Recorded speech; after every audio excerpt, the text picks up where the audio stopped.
I want to share with everyone who had a vote today. Who do you most want to see interviewed at Unconfiscatable Bitcoin? I'm going to read them in lowest to largest first. Bobby Lee, 11%. Tone, which we delivered to you. Tone Vase, 18% delivered. 26% Peter Todd delivered. And now 45%, almost half, Adam Back. Okay. Delivered. You get your own microphone. I'll share this one with Dan. Okay. Welcome to the show. Welcome to Las Vegas. I don't know what's on your mind. What are you working on? What about the Tron thing? Is Tron's on Liquid now? Are you going to make a lot of money? Blockstream's golden now. Actually, so it was a kind of joke. Novak likes pranks, basically, the story. But and probably Samson too. He's a character. Yeah, very character. I mean, there was some Twitter discussion a few days before the conference, which was about mergers and acquisitions in the crypto space. So the question was, hypothetical: could a crypto buy another crypto? We've seen cryptos buy or ICOs or pre-mined coins or BitTorrent, a random old company. So cryptos have bought conventional companies, but could a crypto buy a crypto? So then I was looking for an example. So I was saying, well, like Tron seems to be buying things, Consensus is raising money. They share a protocol. Like Tron is a kind of a branch of the Ethereum protocol. So it's a hypothetical. But they were trying to raise money. Yeah. And Tron was buying things. So it was like logical. And it's the same protocol, or like with changes, right? So that was the start of the thing of why Novak was talking with well, I saw Justin. You get involved, and I thought it was really serious then, and pretty soon you had the picture with the Tron guy, and then McCormick had the picture of the Tron guy, and I was like, man, I got to get a picture with the Tron guy. I guess that's what's going on these days. Yeah, so the rising sun. He's big. So then, as Dan said, there actually was a crypto buying a crypto. I just guessed wrong. So Tron bought, what was it? Steam it. Yeah. So now I'm puzzled. How does something decentralized get bought, or was it not actually decentralized? It's tough to say. How do you they say the blockchain is decentralized, but if you start censoring things, you get a bunch of horrible content that no one wants. So I think on their uncensored blockchain article thing, there's a bunch of horrible content that no one wants. So it's very difficult when you open up to that. We're also joined by Tone Vase. How's it going, Tone? You enjoying the conference? Did it go well? I think the conference went pretty well. I mean, it's now over. We got about an hour break, half an hour left. And then the after party begins. And scammies will take place there. Can't guarantee that they'll be live streamed, but they will be on YouTube if they're not live streamed within 2 days. If your crew's leaving, we'll move this stuff out there. We'll set up our crew. But if it helps. But we're happy they're going to be at the after party, which is about a 5-minute walk at a place called The Nerd. It's a really cool venue. You guys will enjoy it. Sounds great. I want to check it out here. Leah's going to wear some kind of showgirl's flamingo outfit. I'm in for that. I don't know what it looks like. Sounds great. So I'm looking forward to the scammies because they were very difficult. There were 4 choices in each one. So some of them you're like, they all have reasons why they should get voted. It's funny. We've been going through a lot of the different categories and a lot of the different nominees. We even had some lawyers that were weighing in, and a lot of them wouldn't say anything because they represented this one or that one, or maybe they'd sue that one or this one. Yeah. But they, the one thing they seem to agree on is that Richard Hart really outdid everyone this year with Hex. It's just been a beautiful, wonderful scam type thing. 95% down on the first couple days. That's a really wicked fall for anyone that's investing in Hex. And we did give a shout out to the Bitcoin Uncensored crew from back in the day that started this concept. Of making copies of Bitcoin and then just selling them off and all that kind of thing. But still, yeah, making a fork of Bitcoin, calling it Bitcoin still seems to be the best Bitcoin copy that anyone could do. Instead of just making my own altcoin, I should have made Bitcoin World Crypto Network. And we're like, oh, it's the real Bitcoin. And then, zoop, millions.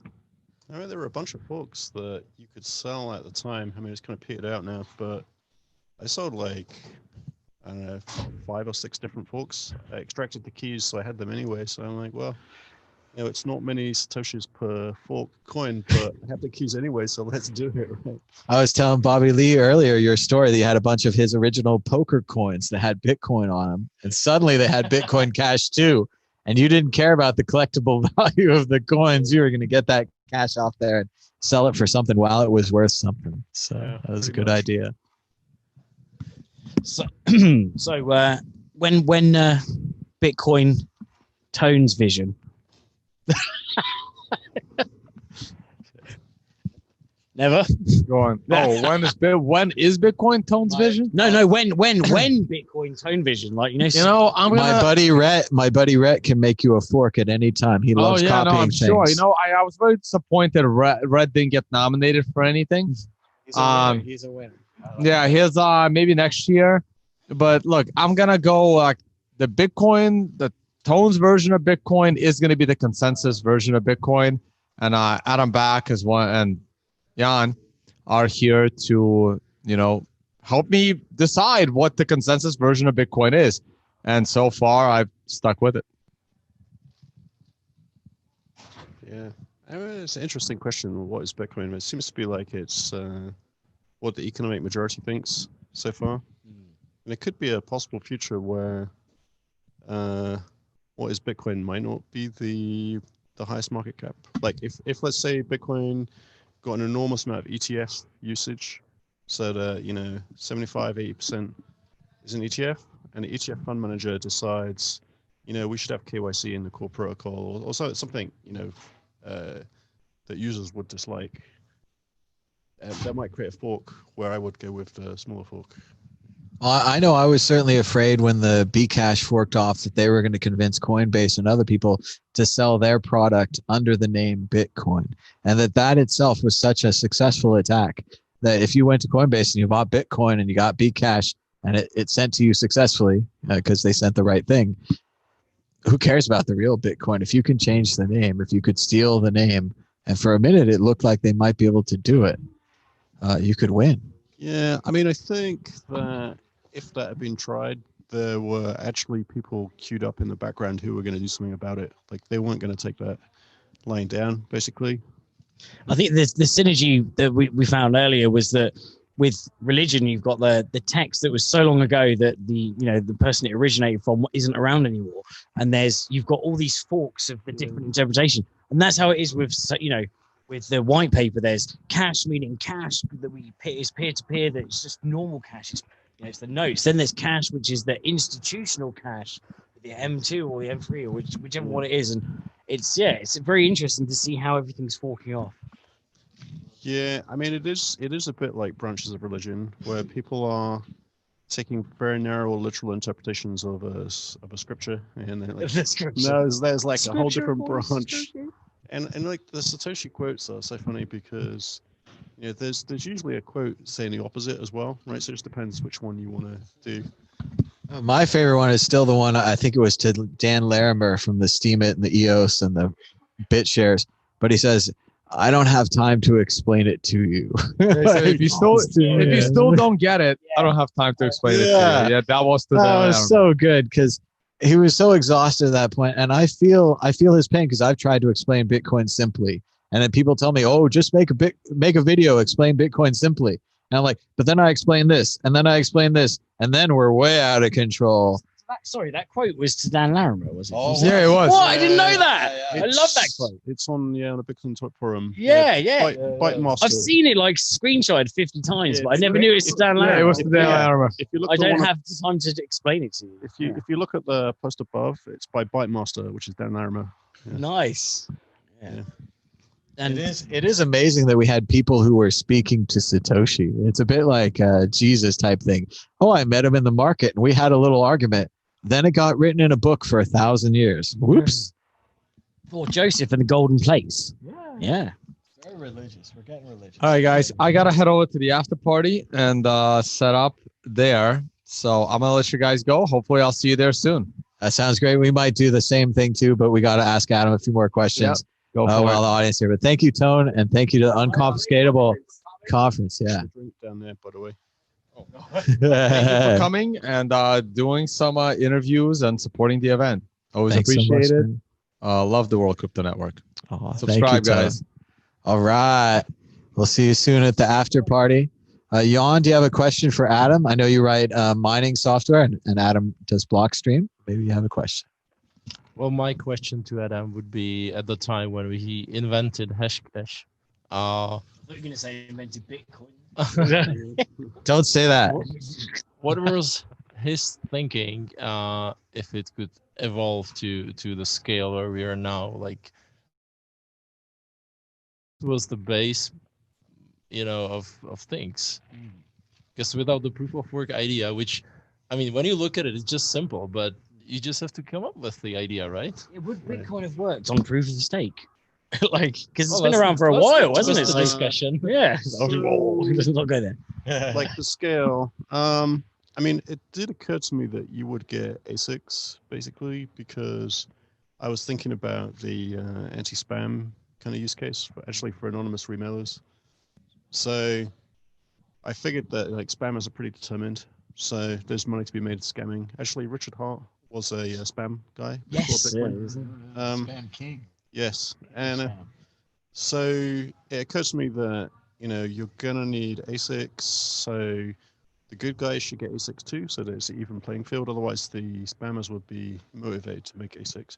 But in terms of the scale of it, I mean, of course, it's like ridiculously enormous and industrial compared to the spam use case because it was just attaching like a postage stamp equivalent, which wasn't intended to be. It was supposed to be, typically your own computer for a few minutes while you were typing an email. So it wouldn't have been a very big stamp. But I think like pretty soon after I posted the code and a description of it, people were talking about thinking that this is interesting for electronic cash. People were trying to, DigiCash had collapsed because it was centralized. I mean, it went bankrupt, but the database was gone. Well, Microsoft for billions or something, and he said, well, this idea Yeah, of like digital cash Bitcoin, everyone's wanted this since the beginning. Credits, this general idea, just something we could use. It's been out there for sure. Yeah, so I mean, it seemed like multiple people hit on the idea that there's a digital scarcity. Maybe it can solve one of the problems with the centralization. So you can mine coins yourself directly instead of having to go through a bank. Because DigiCash had a model where it was really like a stable coin, actually, right? You'd have a bank account, you would pay in some dollars, and they would give you a coin, and then you could redeposit the coins and get the dollars back. So it's a dollar-backed thing, right? But the problem there is you need a partnership with a bank to operate. And so people were interested to find solutions for these things. So when they saw with work, they're like, oh, that's interesting. Now you can, directly mine coins. So B-Money by Waydai and BitGold by Nick Szabo were using that model.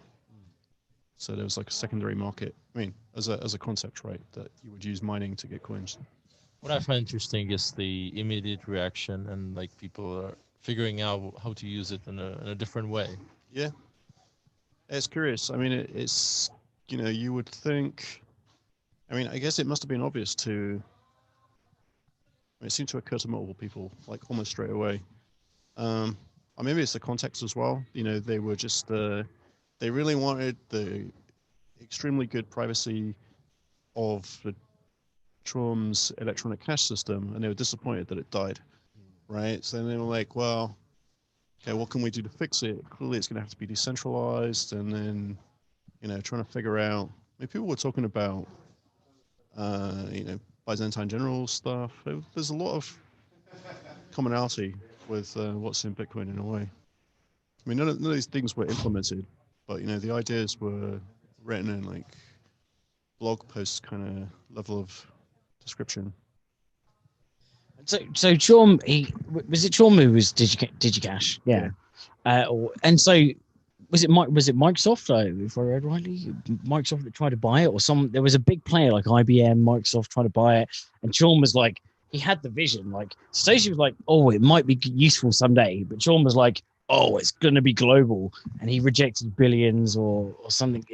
I read. I'm not sure of the details. So somebody wrote up I think somebody who worked there or knew people who worked there wrote some guy. You can find it online. I think it might be Ian Griggs that wrote it. So it was like, the story of different business decisions, and I guess it can be ambiguous what the right decision is at a time, because you think, oh, it should be worth more than that, or we'll hold out for something else and then it doesn't happen, or I don't know. Anyway, that was people's view in hindsight who knew people who worked there, I think. What? Charm. I don't know. I always found around Bitcoin that there had been so many other projects that had been unsuccessful. Liberty Dollar was shut down. E-Gold was shut down. You're talking about Chaumian Coin. Chaumian Coin was centralized and shut down. Did you have any vision that Bitcoin would be the one, or did you think like I think it was another one that would be shut down? Well, I mean, the different thing about Bitcoin when it got posted on the mailing list and how Finney started to play with it and write a kind of, experience report. This is how it works. He picked it apart, tried to understand it. I think, my reaction was it's like, oh, he's figured out how to, like, Satoshi has figured out how to make it decentralized, right? Which was a key thing. B-Money and BitGold also had decentralized design for the same reason. So, yeah, I mean, I think that tends to mean it won't get shut down. A bigger question was like, will it bootstrap? Did it drive you crazy seeing someone using proof of work for maybe even a better use? Or were you inspired like they're using my project? Well, I mean, it did occur to me to try and make different variants of Hashcash, like with sort of using memory or using floating point operations to make it harder, or to give it there were also so-called legitimate uses of mass mailing, like people opt in to a newsletter, and now the sender has to spend a lot of money creating postage stamps. So, I was like, well, I could make a way to make stamps more cheaply and like sell that, to legitimate people. But the problem you have then is like somebody claims to be legitimate and they're not, and then they spam with it anyway.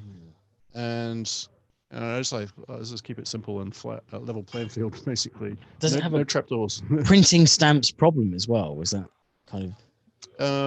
It's not something you could bootstrap by giving the stamps out, because then people could just say, right, I'm a legitimate cause and I've got a mailing list. And just try and yeah, well, them. I mean, it would put whoever was in control of the key in some kind of policy point, right? Which is not a good start, because when you see this with AdBlock, the web plugin that blocks ads. It turns out they make most of their money selling the right to bypass their ad blocker to people who want to like bombard you with advertisements. It's great. You create a incentive like that, right? When you hear about it, you're like, wow, that's horrible. It's like a really obvious one, though, isn't it? But actually, they make money by telling people the bypass. That's true. Well, that's almost the same thing with the Brave browser, where if you check a box, they'll show you ads because ads are so bad, but Brave ads are okay. But it's the opt-in though. I think it's a good point. It's like I downloaded. I hate ads, and I hate them. And even on YouTube, I started paying for so I don't see the ad in between. But if I'm being paid, and I know that if I'm watching this 5 seconds that I'm losing, I'm going to get like a couple of cents. And maybe I'm just weak. But I'm like, well, I might as well just be paid for it or whatever. There's going to be stuff that slips through the net, like there is with ad blocker. So I might as well be paid for the stuff that I do see. Yeah, I mean, so what were we talking about? The respendability. I was going back a previous topic to like respendable Hashcash. So how Finney actually implemented that in 2004. It's called RPAL. So, obviously the problem with Hashcash is you can receive it and it's very distributed. It's completely decentralized, but it's a one use. It's spent. It's like a check. It's gone, right? So you can't respend it. So he had a go at making it respendable with a central server. So Hashcash and proof of work are a big part of Bitcoin. Couldn't exist without it. Do you feel like a big success that Bitcoin included your work, or do you feel more like Peter Todd, where he was almost onto it? He was almost onto it. Maybe if one more twist, Hashcash would have been the Bitcoin. One more twist, Peter Todd would have invented it. Things always look simpler in hindsight. This is a thing, right? So, but finding the extra insight to make it work is hard. So, it did feel a little bit like that. Well, that's like a small change, right? Because people were stuck on how to control inflation, basically, and Bitcoin doesn't try to solve inflation. It just fixes the supply process. And well, they say even the fix was more like Luke Jr. arguing for a standard variable than maybe anyone specifically economically wanting to tie it down as well. Wasn't there no limit initially? And the limit was imposed? like a bug or something. Oh, okay. The no limit was a bug. Yeah, I wasn't paying attention at the time, but the story I've heard since is that, there was some kind of like overt, like direct bug that was absolutely no controversy about fixing because it was a bug. Well, and obviously I want to say that you're a big success either way. You're a big part of Bitcoin either way. So it doesn't matter if you think that or not. I think you're a big success. Yeah, I don't know. It's, I think if you look at many of the things in hindsight, it's clear how to fit together. But if you look through the old mailing list traffic where people were discussing ideas, you can see them kind of groping around in the dark, trying to like figure out the shape of the elephant. Like, well, how do we make that work? And like they're stuck on stuff. And like now we know the answer, right? It's like, well, you don't do that, you do this. It sounds simple in hindsight, but it seems like in a way it does seem close, like Peter Todd's saying. But on the other hand, nobody did it, right? Nobody figured it out. Yeah, nobody. That invisible guy that we don't know. Do you think there'll be any more kind of revelations against the pillars of Bitcoin that we see? So decentralization, the finite money supply. Do you think there'll be any wavering in those where we think, oh, actually, this... No, I think it would be like very controversial to change any of the economic stuff. Like even the halving. I mean, some people have argued that it'd be better if it was smooth, and you could technically more gradual gradient. Yeah, so instead of being a step every 4 years, that it would just be tapering slowly, and you wouldn't have like the sudden step. Yeah, you wouldn't get the half. You'd get like small percentage every week or something, so you wouldn't really notice it.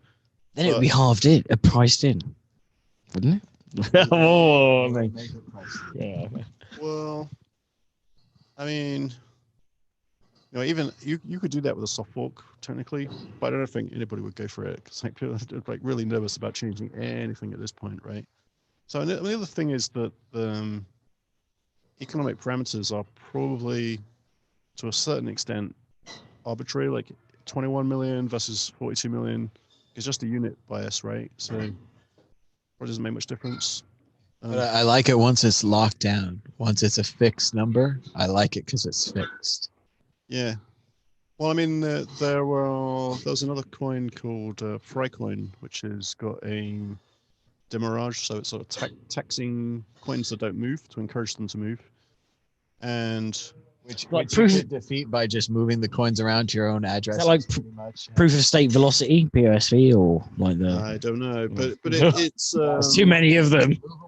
Yeah. I mean, it's trying to stimulate spending in the economy, so it comes from some economic theories.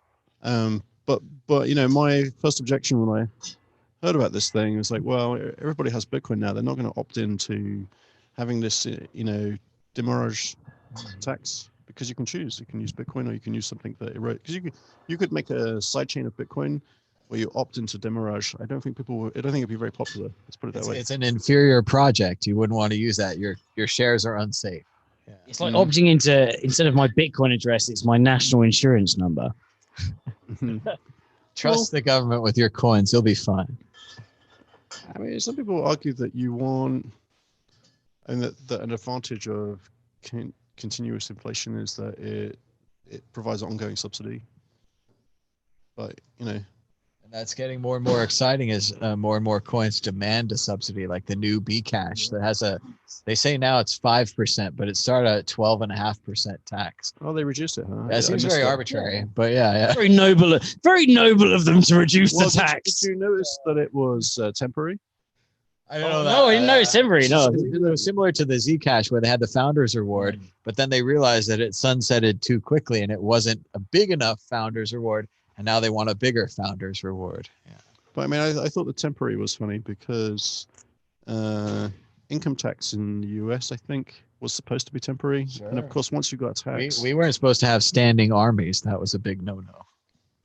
so That one. yeah, temporary developers tax. I'm surprised at some of the people who seem to be supporting it because they are normally the kind of people that are arguing like very libertarian stuff about. Well, Roger's like proper anti-tax, isn't he? Like the amount of sound clips, sound bites that came out, I was like, the tax. And then there's him going, well, it's kind of like a tax. Mm-hmm. Oh, they're taking the bar. Thank you, That was the it. bar. Thank you, the bar. Thank you, bar. Good job, guys. Does this mean we've probably got to I wrap think up? we've outlasted the conference if they've taken the bar. Yeah. Yeah. Well, it's been incredible. Anything you have working on? Yeah. Anything you want to tell the people about? Where they can check out Liquid Sidechains? These kind of things. Do you need any more satellites delivered? Oh, yeah. Yeah, so he's referring to this kind of emergency satellite equipment delivery they did. There's the legendary story, like Frodo and Sam, and they It brought was, the yeah, satellite ring. from England to Malta. It's like We're the heroes right here. Manchester on a 6 a.m. EasyJet flight. Yeah. Yeah, really rescued the day there. It was great when we brought it in. They wheeled it away like a heart, like we brought the heart. And Yeah, like, that was right away to surgery. Like they went right away to set up the satellite. It was amazing. Yeah, and just got that together. Like it turned out in Europe there's another satellite that looked kind of similar signal shape, so they had trouble pointing it. So but we got it together in time for the demo, but only just. Yeah. Only just. Yeah. It's a beautiful story. It was our epic journey. Yeah. Dan And I we went to walked Malta. in. I must admit, so it's understanding Bitcoin, and I was like, oh, so entry level. And we walked into your presentation on Brains, and we're like, we've delivered a satellite, and there's like code on the screen. It was amazing. Yeah. I mean, Fairy tale. people complained that it's not understanding Bitcoin. It's like power users Bitcoin or something. But you don't become a power user without understanding it first, and so it's all a step. I think. Yeah, I think we might do a. Oh, there you go. Then we might do a day at the beginning, which is more like understanding Bitcoin, like how to use a wallet and stuff. Because I think nothing that was demoed was simple. You know, the wallet demo from Bryn's and Slush's sister company, Trezor, was like a multi-sig with 2 Trezors. Nothing was simple. And like Jan demonstrated like reflashing a miner twice. Like, which was a little risky, but at the same time, the very first step was to show people how to just log into the pool and how to fill out the URL to mine, right? So that was the simple part. I thought I'd stepped into the Matrix. I was like, whoa. Live demos are always a risk for sure. well, I mean, that's the theme of the conference. You had to demo something. No talking with PowerPoint. You had to like show something real. Nice. Yeah. That's great. Prove your biddle. It's happening again next year. Can we tell them about it in Malta? Yeah, it's Bitcoin? in May, late May. So if you have a look on the website, Understanding Bitcoin. I think it's May 28th or something like that for 2-3 days in Malta. Same thing again, live demos only. Very cool. Sounds great. And I think we're going to close out the show. We've lasted 8 hours and 45 minutes according to the countdown, but they're about to close up here and we don't want them to stay late. So before we go, Jan, where can people check out Brains OS? Tell the people the URL. Just go check out brains-os.org With 2 eyes. with 2 eyes. And if you want to mine with us, go to slushpool.com. All right. Very cool. And Adam, where can we check out Blockstream and Liquid? Blockstream.com and add a /liquid for liquid. And Dan, where can we check out Crypto Raptor? I Sing songs. No, and stuff? I got so the guy, so someone owns CryptoRaptor.com, and they just got in touch with me yesterday and said they're going to give it to me for free, which is uber awesome. So I'm going to give you some super credit for that. All right, CryptoRaptor.com. Yeah, but otherwise, I've got some good tunes coming out. I've got some remixes. Bit of I've got a remake of Africa. You know, like bum bum bum bum. But it's like I refresh the page on CoinMarketCap, and yeah. So anyway, that's just the sneak peek. All right. Well, sounds great, Dan. And thanks so much to all our guests today. We had a lot of lawyers. We had Tatiana. Sasha was on here. We had a whole group of people. We've broadcast for 8 hours and 46 minutes straight. That's pretty cool. That's a new record for us. We probably broke YouTube. YouTube runs out at about 8 hours. I think that maybe we're still on Twitter. Maybe we're still on Facebook. I know the board's recording the audio. But thanks to everybody for giving us a thumbs up and a share, subscribing down below. I'd show the fundraiser, but no one donates anymore, so it doesn't matter. But thanks to Tone, thanks to Muzz, thanks to Unconfiscatable, thanks to people in the chat that said hi. But we're going to clean up now because they took the bar, so there's no reason to stay here anymore. So thanks to Adam, thanks to Jan, thanks to everybody. And we're out of here. Until next time, bye-bye. And now I'm going to